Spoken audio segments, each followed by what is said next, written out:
Miami Dolphins mailbag is the topic of today's show. As always, we like to answer the real ones questions and get the pulse of the Dolphins fans in the offseason. I'm Nic Rohloff. This is Dolphins Today by Chat Sports. And like we always say, if you want to get more questions that weren't featured on the mailbag because you couldn't make our Tuesday live show, make sure you're following us on Instagram. At Dolphins Today IG is the handle. You can shoot us a DM. Can't guarantee a response, but we try to get in the DMs and respond at times over there. We also put out daily content, whether it's short form, Instagram, straight up pictures and posts. We'll have you covered on everything you need around the Miami Dolphins. So go give us a follow at Dolphins Today IG. We're going to start with a $5 super chat from S. Gazer1. Do you think Donovan Jackson will be available in the second round? I really liked him. He played good as a tackle. Donovan Jackson played football for the Ohio State Buckeyes, who just won the national championship. I think he could play at offensive tackle. I think he could play on the interior if need be. Probably projects as a guard potentially, 6'4", 320. The arm length is really what will be the tell, assuming that he gets invited to the NFL Combine. That will be the true tell there. Young prospect, 22 years old. Fun story, and if you were with us on our live show on Tuesday, you would know this. When I looked up more on Donovan Jackson, and his Wikipedia thing, it said see also Ohio State football and Miami Dolphins football. So I think Donovan Jackson is actually a Dolphin. But all jokes aside, we have talked a lot in depth about the need for interior offensive line. And if the Dolphins view him as someone that can make the shift into the left guard, into the right guard position, I will be intrigued. I can't give you a full scouting report right now because I just simply have not looked into his film, his tape, and deep dived into him more before this draft process, but he did play really well, and that offensive line for Ohio State carried them to a natty, running with Christian Judkins and then Travion Henderson as well. So I'm intrigued.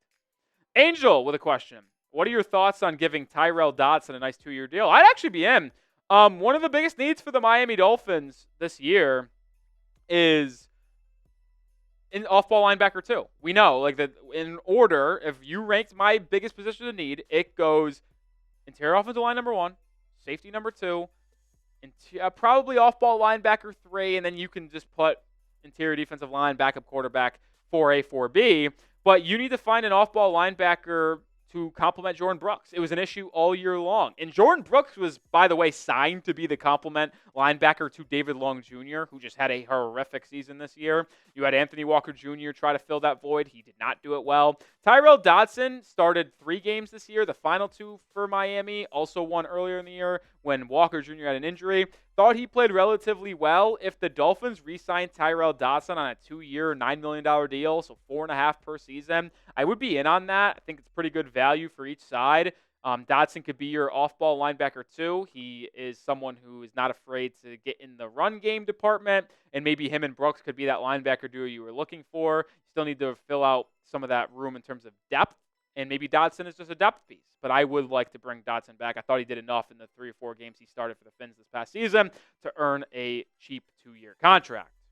Speaking of free agency, who is your top NFL free agent target for the Miami Dolphins? I assume it's probably not Tyrel Dodson. Maybe it's someone else like Javon Holland. Maybe it's Will Fries from the Indianapolis Colts. Let me know who yours is down below.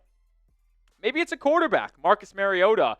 Jamie or Jaime, appreciate you either way, with a $2 super chat asking, Marcus Mariota, is he a good buy low backup candidate? We've talked a lot about backup quarterbacks for the Miami Dolphins this offseason already. I believe they should do it in multiple ways. I think if they brought back Huntley in free agency, I wouldn't complain, but they would also need to draft a quarterback. I think they should be drafting a quarterback in rounds 3 to 5 regardless. And I think there's a lot of good free agents out there. I wouldn't put Marcus Mariota inside my top 10. I just wouldn't.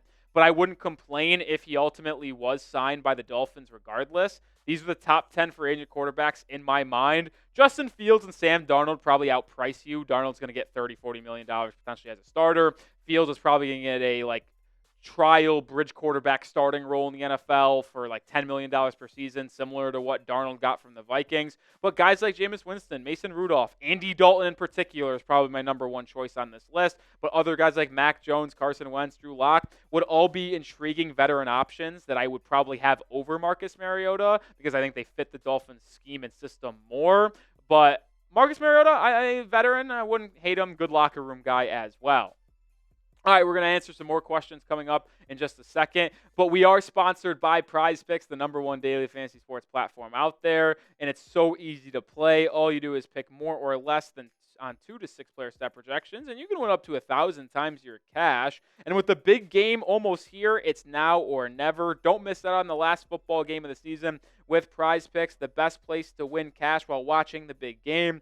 PrizePicks is also giving away a free pick for the game, where one of the starting quarterbacks will only need to throw 1 yard to win. If you're correct on at least one more stat projection, you can win real cash. And like I mentioned, you can now win up to 1,000 times your money on PrizePicks. PrizePicks also offers weekly promotions that can lead to big payouts like Taco Tuesday. Each Tuesday, PrizePicks discounts select player projections up to 25% to provide even more value for your lineups. And like I said earlier, that big game will be decided later today on who will be playing. And I have an entry for the games today in the professional football world. Less than Jalen Hurts, 30.5 rushing yards, more than Jane Daniels passing yards, and more than on James Cook rushing yards as well. 3-player entry here to win 5 times my money. But like I mentioned, if you can combine enough picks, you can win up to 1,000. Get started today downloading the app. Use code CLNS to get $50 instantly after you play your first $5 lineup. One more time, download the app today and use code CLNS to get $50 instantly after you play your first $5 lineup. PrizePicks, run your game. Ryan with a question. Let's say the Lions underachieve next season and they move on from Dan Campbell. Tell me you'd welcome him back in Miami. I know it's a pipe dream. We're going to answer this one very quickly. Yes, I would love Dan Campbell back in Miami if the Dolphins ended up moving on from Mike McDaniel and the Lions moved on from Dan Campbell. Here's the thing. Dan Campbell will not be moved off of. I know people project them to struggle this year, at least more than they have the past couple of years with Ben Johnson and Aaron Glenn getting head coaching opportunities elsewhere. But Dan Campbell will not be fired if they have one bad season in Detroit. If he has 2 or 3 consecutive years of bad football in Detroit and they fire him 2 or 3 years from now, maybe I'd give it a thought. But then I'd also have to consider, was he just a Ben Johnson and Aaron Glenn merchant and that he wasn't that good of a head coach? So it's tough, but yeah, I would welcome him back probably in some regard, but it's not going to happen. All right, make sure you are subscribed to the channel because we will have you covered with the latest news and rumors all off-season long, whether it's answering your questions like today, whether it's bringing you segments like cut candidates earlier in the week, mock drafts. We'll have you covered with the latest around this football team, so join the channel today. Kurt with a question. Are we seriously considering keeping Liam Eichenberg? I certainly hope fucking not.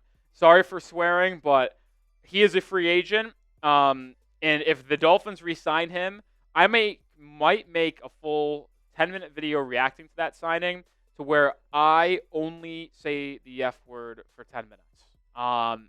That would be a train wreck. Listen, the Dolphins took Liam Eichenberg relatively early in the draft.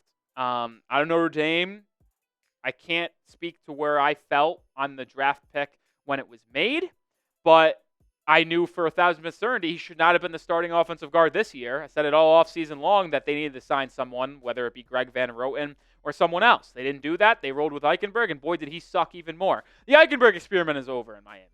If they bring him back, even if it's a one-year move, I think that's a disaster.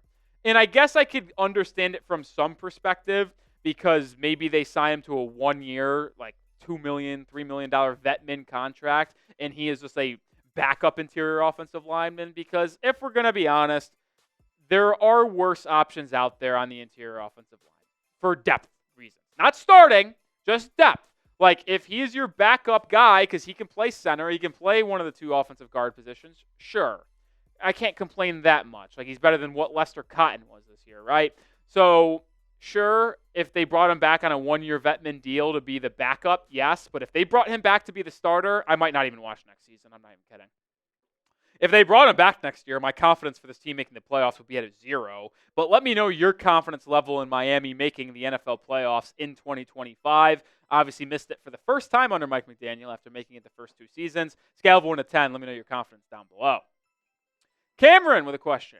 How do you feel about John Fassel going to Tennessee and the Patriots keeping Jeremy Springer? Certainly isn't great. Those were my 2 top options for the Dolphins special teams coordinator position. I made a video about those 2 being my top guys. Fassel heads to Tennessee to join Brian Callahan and his staff, and Mike Vrabel ultimately retains Jeremy Springer, who turned around the the Patriots special teams unit in 1 year.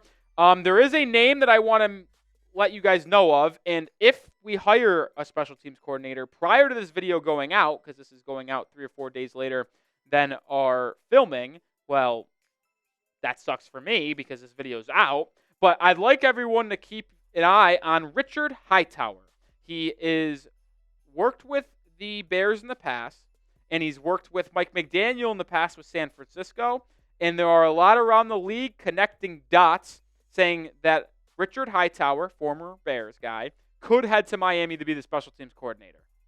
Brad Biggs, reporter from the Bears, kind of connected the dots, so keep your eye on that. But yes, I think it sucks that Fassel and Springer are gone. Those are my two top options. Remember Ben Jacobs from Cincinnati, assistant special teams coordinator. That's another guy that I would be in on. Carter with the question, would we get compensation if Ryan Crow got the Pats DC job? Ooh, Carter, you got me. Not going to lie, I don't know. I think so. I'm pretty sure. How long was Ryan Crow with the organization? Let me double check. Is it only minorities that get it, or is it just if you lose anyone? Ryan Crow, Dolphins. He joined. No, we would not. He joined the Dolphins prior to this season in 2024. I know for a fact you need to spend at least 2 years inside the organization for a team to even get considered to have comp picks if he got upgraded. So I do not believe Ryan Crow would get the defense or get Miami comp picks if he ultimately was hired as the Pats defensive coordinator. Maybe I'm wrong, but I'm pretty sure that he would not net Miami comp picks. All right, follow us on Instagram. That was kind of chaotic in there. 2 questions that I was not sure the answer of, which is what is so fun about this channel, because I am going to be as transparent and honest with you guys as I humanly can, and I am not a genius. I don't know everything, but we try our best over here at Dolphins Today, and we do even more work on our Instagram. Dolphins Today IG is the handle. Go give us a follow. You want wall-to-wall coverage around the Miami Dolphins? We do it on YouTube. We add more on Instagram, so go join us.